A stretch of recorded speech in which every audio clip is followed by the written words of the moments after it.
After many years of following the path of Bhagavan, I feel it's difficult to focus and meditate continuously.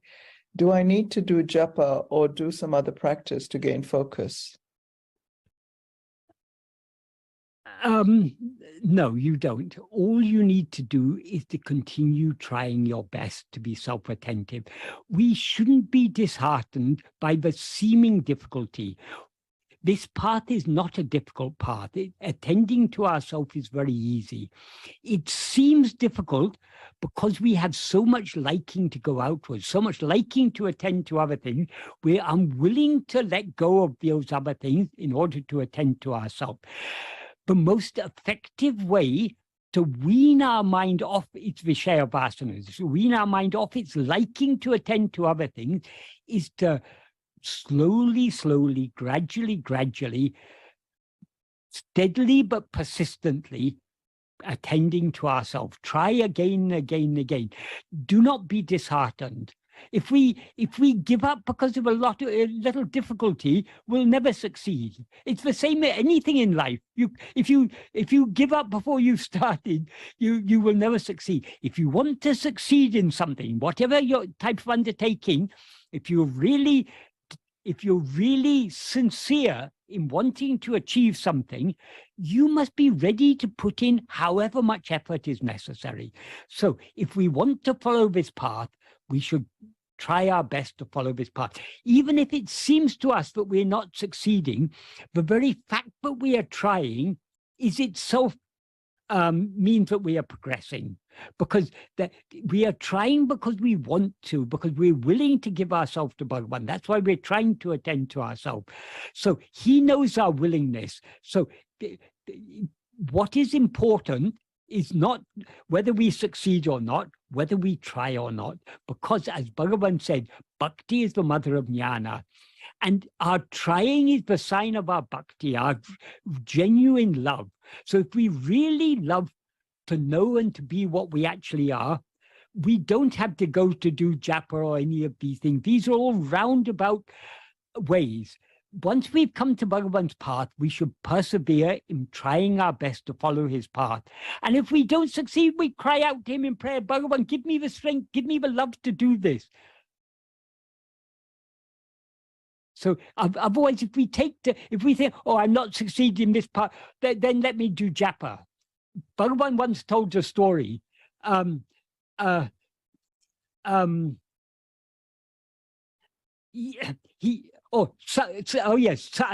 remember the exact context, but I think it was something like this.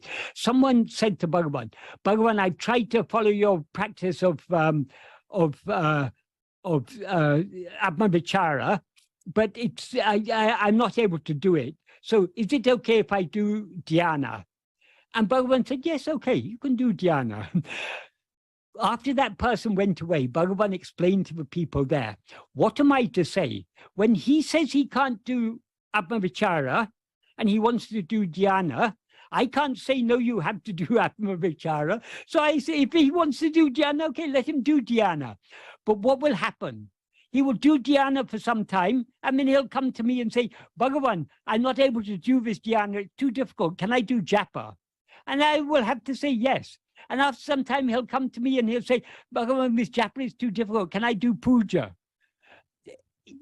If someone wants to follow this path, they will follow this path however difficult it may be. If you want to achieve something in life, you will not be put off by the difficulty. If you're put off by a little bit of difficulty, that means you don't really want to achieve it.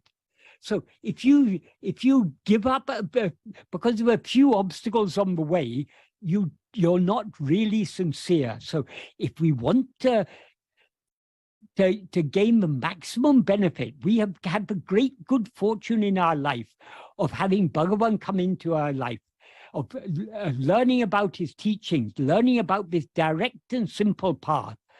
So we should try our best to apply this to the best of our ability and not think about other, otherwise we won't, that is, if we give up because of difficulty, we will never succeed.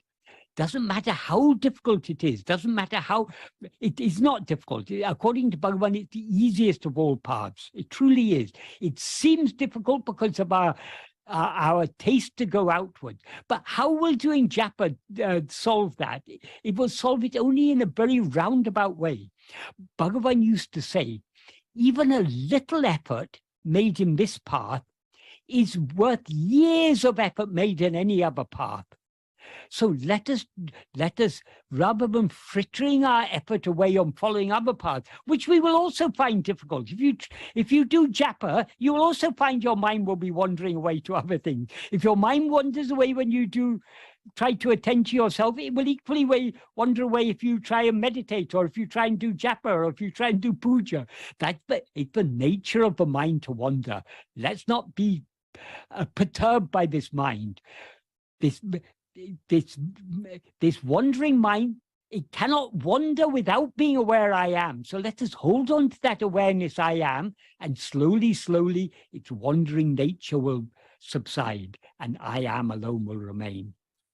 So if I were to say to you, yes, okay, if you find this difficult, then do japa, I would be doing a disservice to you. If you don't want to listen to me, by all means do japa. But I can only tell you what Bhagavan has taught us, but this is anatinam uttamam, as he says in verse 8 of Upadesha Undiyya. Anatinam uttamam means the best among all. That is, among all the means to purify the mind, better than puja is japa, better than japa is dhyana, better than meditating dhyana on God as something other than ourselves, meditating on him as ourselves is the best among all. That means it's the most efficacious means to purify the mind, and thereby free it from the vasanas, but incline it to go outwards.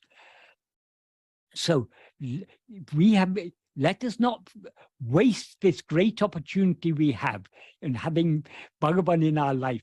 We don't know how